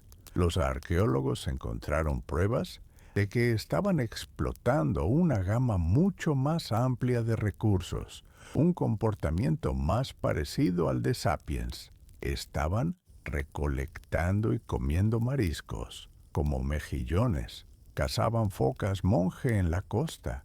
También cazaban aves, como palomas, e incluso delfines que pudieron haber quedado varados. Comían piñones de los pinos cercanos. Esto demuestra su inteligencia y flexibilidad.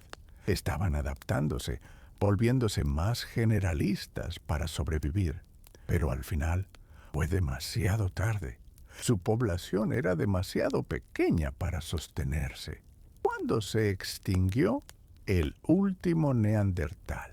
¿Cuál es la fecha de la desaparición definitiva de los neandertales? La datación por radiocarbono de los últimos yacimientos neandertales, incluidos los de la península ibérica, se ha vuelto cada vez más precisa.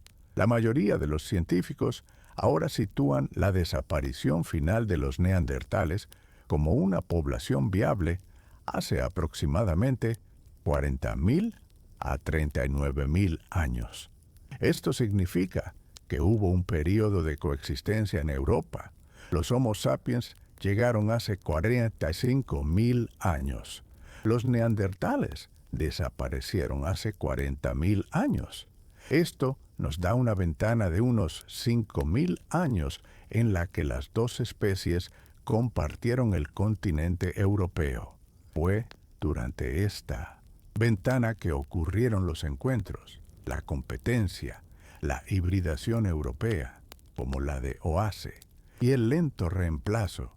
Pero después de esa fecha, hace 40.000 años, solo queda un tipo de humano en el planeta. ¿Qué pasó en el mundo justo después de que desaparecieran? ¿Qué hicieron los Homo sapiens una vez que fueron los únicos humanos? Justo en el momento en que los neandertales desaparecían y en los milenios siguientes, vemos un fenómeno notable en el registro arqueológico Sapiens, la explosión creativa del Paleolítico superior. La cultura Sapiens, que ya era simbólica, se disparó a nuevos niveles de complejidad. Es entonces cuando aparecen las espectaculares pinturas rupestres de Lascaux y Altamira. Es cuando vemos la creación de figuras talladas intrincadas, como las famosas Venus, como la de Willendorf. Es cuando encontramos las primeras flautas de hueso, lo que demuestra la invención de la música. Libres de competencia, o quizás estimulados por ella, la población sapiens creció y la cultura floreció como nunca antes. ¿Fue esta explosión cultural gracias a la extinción neandertal? ¿La desaparición de los neandertales nos hizo más creativos? Este es un debate fascinante. Hay dos formas de verlo. Una teoría sugiere que la ausencia de competencia permitió que las poblaciones sapiens crecieran. Con más gente, había más cerebros para innovar y la cultura compleja podía sostenerse. Otra teoría más intrigante sugiere lo contrario. Fue la presencia de los neandertales lo que estimuló la innovación. Piense en ello. Por primera vez, los sapiens se encontraron con un otro humano inteligente. Esto pudo haber forzado a los sapiens a definir y fortalecer su propia identidad grupal. El arte, el ritual y los adornos complejos podrían haber sido una forma de decir, nosotros somos nosotros y ellos son ellos, creando una cohesión social que impulsó la cultura. Pero, ¿estábamos realmente solos? ¿Qué hay de los otros humanos? ¿Eran sapiens y neandertales los únicos humanos en el planeta? No. La historia es aún más compleja. Mientras los neandertales dominaban Europa y los sapiens evolucionaban en África, había al menos un tercer jugador en Asia, los denisovanos. Esta población humana fue un descubrimiento sorprendente, realizado enteramente a través de la genética. En la cueva de Denisova, en Siberia, los científicos encontraron un pequeño fragmento de hueso de un dedo meñique. Svante Pääbo analizó su ADN y descubrió que no pertenecía ni a un neandertal ni a un sapiens. Pertenecía a un linaje humano completamente nuevo. Los denisovanos eran primos de los neandertales. Se separaron de ellos cientos de miles de años atrás y se convirtieron en los humanos dominantes de Asia. También nos encontramos con los denisovanos. ¿Se hibridaron los sapiens con los denisovanos? Sí, la misma historia que ocurrió en el Levante con los neandertales se repitió en Asia con los denisovanos. A medida que los Homo sapiens migraban desde el Levante hacia el este, adentrándose en Asia, se encontraron con estas poblaciones denisovanas nativas y de nuevo se hibridaron. La prueba está, una vez más, en nuestro ADN. Las poblaciones modernas de Asia Oriental tienen una pequeña cantidad de ADN denisovano y, notablemente, las poblaciones de Melanesia, como en Papúa Nueva Guinea, y los aborígenes australianos tienen la mayor cantidad, hasta un 6% de ADN denisovano. Al igual que con los neandertales, esta hibridación proporcionó ventajas adaptativas, como un gen que ayuda a los tibetanos modernos a sobrevivir en altitudes elevadas. ¿Y qué hay de los neandertales y denisovanos? ¿Se encontraron neandertales y denisovanos? Sí, la cueva de Denisova en Siberia es un lugar extraordinario porque parece haber sido un punto de encuentro para todos. En esa misma cueva también se encontraron restos de neandertales y en 2018 los científicos anunciaron el descubrimiento más asombroso de todos, a partir de otro pequeño fragmento de hueso apodado Denny. El análisis de ADN de Denny, un individuo de 90.000 años, reveló que era un híbrido de primera generación. Su ADN mostró, sin lugar a dudas, que tenía una madre neandertal y un padre denisovano. Este descubrimiento prueba que el mundo del Pleistoceno no era de grupos aislados. Era un mundo donde múltiples tipos de humanos se encontraban e interactuaban constantemente. Había aún más tipos de humanos. ¿Qué otros humanos coexistieron con nosotros?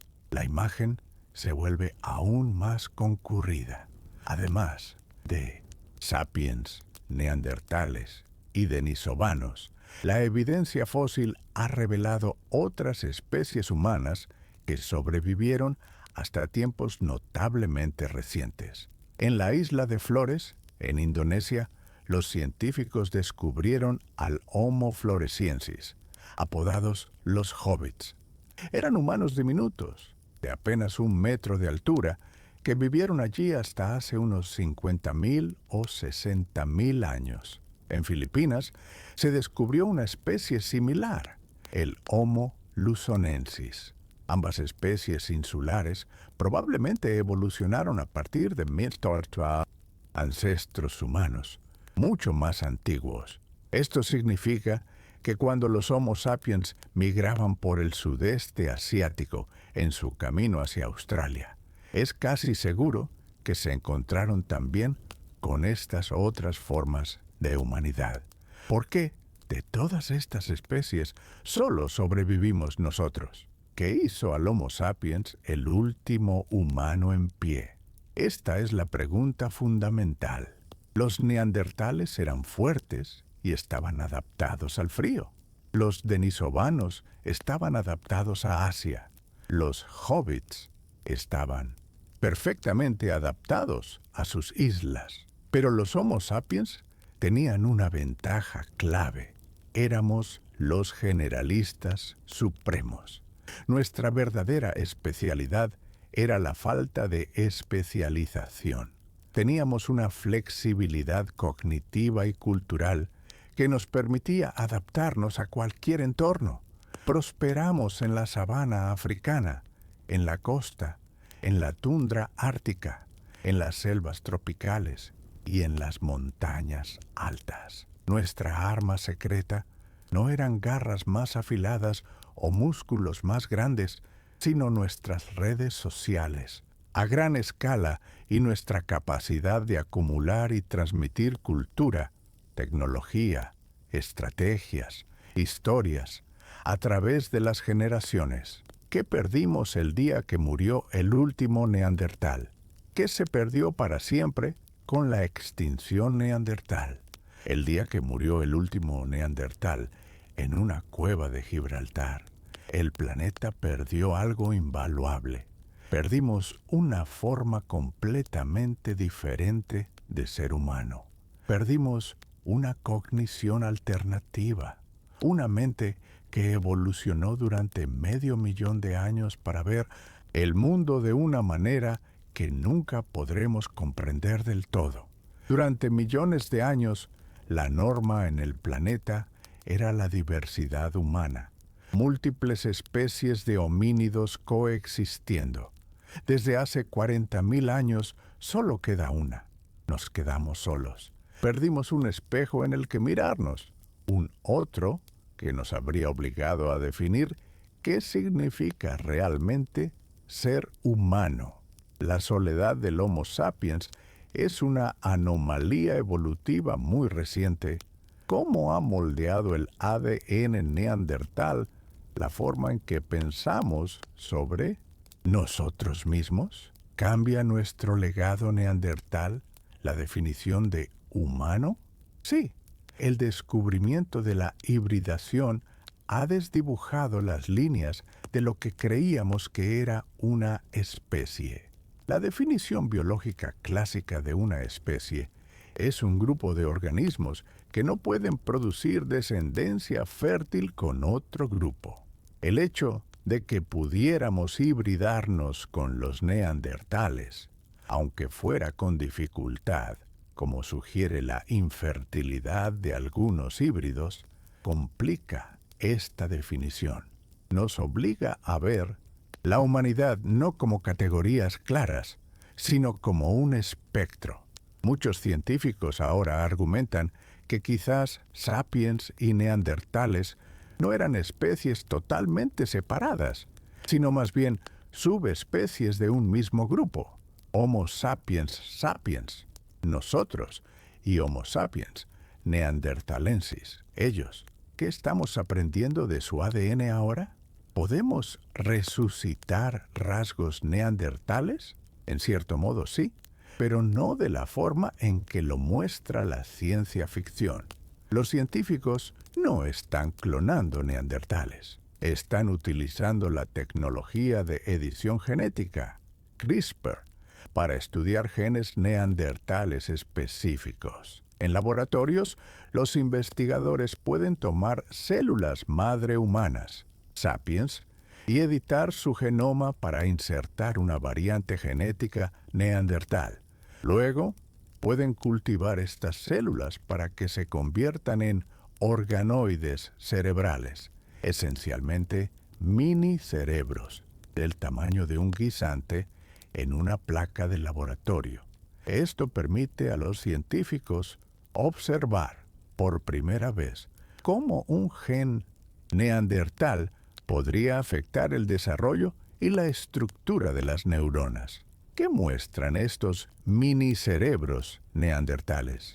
¿Cómo se desarrollan los mini cerebros neandertales? La investigación en este campo, como la dirigida por Alison Mottray, está revelando diferencias fascinantes. Por ejemplo, los organoides cerebrales que contienen una variante genética neandertal clave, como el gen NOVA1, se desarrollan de manera diferente a los organoides puramente sapiens. Muestran una forma más irregular y una maduración de las neuronas que parece ser más rápida. También parecen formar conexiones sinápticas, las uniones entre neuronas, que son distintas. Esto es una prueba tangible de que sus cerebros no solo tenían una forma diferente, sino que probablemente se cableaban de manera distinta. Refuerza la idea de que su cognición, su forma de procesar el mundo, era realmente alternativa a la nuestra. ¿Sigue evolucionando el legado neandertal dentro de nosotros? ¿Está desapareciendo el ADN neandertal de nuestro genoma? Sí, la evolución no se detuvo hace 40.000 años. Nuestro genoma sigue cambiando y la selección natural sigue actuando sobre el ADN neandertal que heredamos. Los genetistas han comparado el ADN de sapiens antiguos, como OAC1, con el nuestro. Descubrieron que los humanos antiguos tenían segmentos de ADN neandertal mucho más largos y en general un porcentaje ligeramente mayor. Esto sugiere que a lo largo de las últimas 40.000 generaciones, la selección natural ha estado limpiando lentamente nuestro genoma. Los genes neandertales, que eran perjudiciales para nosotros, como los que causaban baja fertilidad o incompatibilidades, han sido eliminados gradualmente. Lo que queda hoy es, en su mayoría, la parte que fue beneficiosa o, al menos, neutra. ¿Cómo nos ayuda esta historia a entender el primer contacto? ¿Qué nos enseña la genética sobre la sociedad del primer encuentro? La genética nos da pistas sobre la dinámica social. Sabemos que la hibridación ocurrió en ambas direcciones. Hay evidencia de ADN sapiens en neandertales tardíos. Sin embargo, solo el linaje de Neandertal en sapiens sobrevivió hasta hoy. ¿Por qué? La respuesta más probable radica en los números y la estructura social. Los grupos sapiens eran más grandes y estaban mejor conectados. Cuando ocurría la hibridación, los niños híbridos, criados dentro de los grupos sapiens, tenían más probabilidades de sobrevivir y transmitir sus genes. Los grupos neandertales, pequeños y aislados, eran más frágiles. Los niños híbridos, criados en esos grupos, tenían menos posibilidades de prosperar. Los sapiens fueron más exitosos en la crianza de los descendientes, integrando a los neandertales o sus hijos en sus propias estructuras. ¿Qué mitos modernos provienen de este encuentro? ¿Son los neandertales la fuente de los mitos de hombres salvajes o trolls? Esta es una especulación antropológica fascinante, aunque imposible de probar. Piense en ello. Los Homo sapiens entraron en Europa y se encontraron con una especie humana diferente, más robusta, que vivía en cuevas, en las montañas y bosques fríos. Este encuentro fue profundo y duró 5.000 años. Es posible que la memoria cultural de este encuentro con un otro humano, fuerte y salvaje, haya persistido en las tradiciones orales durante milenios. Algunos antropólogos sugieren que los cuentos populares de hombres salvajes, ogros, trolls o incluso el Yeti podrían ser un eco cultural muy distorsionado de ese encuentro real que ocurrió en nuestro pasado profundo. ¿Qué falsas ideas sobre los neandertales persisten hoy? ¿Por qué seguimos usando neandertal como un insulto? Esta idea errónea proviene de los inicios de la paleoantropología. A principios del siglo XX, el científico Marcelin Bull realizó la primera gran reconstrucción de un esqueleto neandertal, el viejo de la Chapelle aux Saints. Desafortunadamente, este individuo sufría de artritis severa. Bull lo reconstruyó como un ser encorvado, de rodillas flexionadas, simiesco y bruto. Esta imagen de bruto tonto encajaba con las ideas de la época sobre la evolución lineal, donde todo lo anterior a nosotros debía ser inferior. Esta imagen falsa se popularizó y se ha mantenido en la cultura popular durante más de un siglo, a pesar de la abrumadora evidencia moderna de su inteligencia, cultura y complejidad. ¿Cómo sería una reconstrucción precisa hoy? Si vieras a un neandertal en el metro hoy, ¿lo reconocerías? Las reconstrucciones forenses modernas, como las de los hermanos Kennys, nos dan una imagen muy diferente. Si tomaras a un neandertal, lo afeitaras, lo vistieras con un abrigo y un sombrero y lo sentaras en un vagón de metro, probablemente no lo identificarías como una especie diferente. Notarías a una persona con rasgos inusuales, una cara prominente, una nariz grande, una complexión increíblemente musculosa y la falta de barbilla. Pensarías que es un individuo con una apariencia física particular, pero no sospecharías que no es un Homo sapiens. Se mezclaría, en gran medida, como solo otra cara en la diversa multitud humana. ¿Qué revela sobre nosotros nuestra fascinación por ellos? ¿Por qué nos obsesionan los neandertales? Nuestra fascinación por ellos es profunda porque son nuestros parientes más cercanos. El casi nosotros representan el qué pasaría si de la evolución humana. Estudiar a los neandertales es, en realidad, una forma de estudiarnos a nosotros mismos.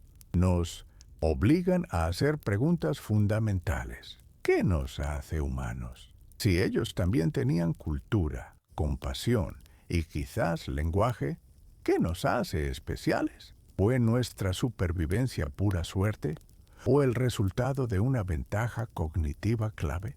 El neandertal es el espejo que perdimos, y al reconstruirlo, tratamos de entender qué precio pagamos por ser la única especie humana que queda. ¿Qué pasó con los sapiens que se quedaron en África? ¿Qué pasa con las poblaciones africanas que no se hibridaron? Es importante recordar que la hibridación con neandertales y denisovanos ocurrió después de que un grupo de sapiens saliera de África. Las poblaciones sapiens que permanecieron en África, como los ancestros de los grupos Yoruba o San, nunca se encontraron con los neandertales. Por lo tanto, sus genomas no tienen ADN neandertal. Esto no los hace menos evolucionados ni más puros en un sentido valorativo. Simplemente significa que representan el linaje de Homo sapiens que continuó evolucionando en África durante los últimos 60.000 años, mientras que los no africanos se convirtieron en un linaje híbrido que evolucionó en Eurasia. Ambas son historias de éxito evolutivo. ¿Hay alguna excepción a esta regla? ¿Hay algún rastro de ADN neandertal en África hoy? Sí, pero la razón es un giro interesante en la historia. Estudios genéticos muy recientes han encontrado pequeñas trazas de ADN neandertal en algunas poblaciones africanas modernas. ¿Cómo llegó allí si los neandertales nunca estuvieron en África? La respuesta es la migración de retorno. En los últimos 20.000 años, después de que los sapiens poblaran Europa y Asia y se hibridaran, algunos de estos grupos regresaron a África. Estos sapiens euroasiáticos, que ya portaban ADN neandertal, se mezclaron con las poblaciones sapiens locales en África, reintroduciendo ese ADN neandertal en el continente. Esto solo demuestra que la historia humana nunca es una línea recta, sino una red compleja de migraciones y mezclas en todas direcciones. ¿Qué habría pasado si los neandertales hubieran sobrevivido? ¿Cómo sería el mundo hoy si los neandertales no se hubieran extinguido? Esta es la gran pregunta especulativa. Imagine un planeta con dos especies humanas inteligentes. ¿Cómo habrían sido los últimos 40.000 años? ¿Habríamos desarrollado sociedades segregadas? ¿Habríamos tenido guerras entre especies? ¿O habríamos encontrado una forma de coexistir? Piense en las implicaciones filosóficas y legales. ¿Tendríamos derechos humanos o derechos homínidos? ¿La revolución industrial habría ocurrido de la misma manera? Dada su cognición alternativa, quizás habrían desarrollado formas de pensamiento o tecnología que nosotros nunca imaginamos. Es un escenario que nunca conoceremos, pero que nos obliga a reflexionar sobre nuestra propia trayectoria. ¿Qué lección nos deja el día del primer encuentro? ¿Cuál es la lección final del encuentro sapiens-neandertal? La lección es sobre la interconexión y la fragilidad. El día del primer encuentro en el Levante no fue un evento único de nosotros contra ellos. Fue el comienzo de un largo proceso complicado de competencia, evitación, miedo, violencia y sí, también de mezcla. Demuestra que nuestra especie no estaba destinada a dominar. No éramos la cúspide inevitable de la evolución. Éramos solo una de varias opciones humanas en el planeta. Nuestra supervivencia se debió a una combinación de adaptabilidad, redes sociales y en parte a la suerte. Y también se debió a que tomamos una pequeña pero crucial parte de ellos y la hicimos nuestra. ¿Qué nos dice esto sobre nuestro futuro? Si el neandertal es el otro que encontramos, ¿quién es el otro que perdimos? La conclusión de esta historia es que el encuentro nunca terminó realmente. El día que el Homo sapiens encontró al neandertal por primera vez, el mundo era diverso, con múltiples humanidades coexistiendo. Hoy, esa diversidad humana ya no está afuera, en el paisaje. La perdimos, pero una parte de ella, un eco de esa diversidad, la llevamos dentro de nuestro propio ADN. El otro que encontramos en ese valle del Levante no desapareció por completo, se convirtió en una parte de nosotros. El encuentro es una parte indeleble de lo que somos hoy. Y así, nuestro viaje concluye. Hemos visto cómo dos humanidades evolucionaron en mundos separados. Los neandertales, maestros del frío de Eurasia, y los Homo sapiens, los generalistas adaptables de África. Vimos cómo la migración nos puso cara a cara en el Levante. Ese primer encuentro no fue una guerra simple, sino el comienzo de un largo proceso de coexistencia, competencia e hibridación. La prueba científica es clara.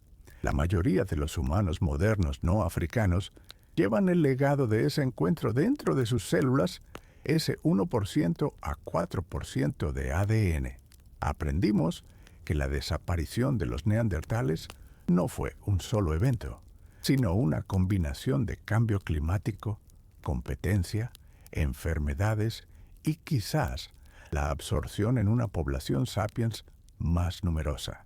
El resultado es que hoy estamos solos, la única especie humana en un planeta que durante milenios albergó a muchas. Gracias por acompañarnos en esta historia serena.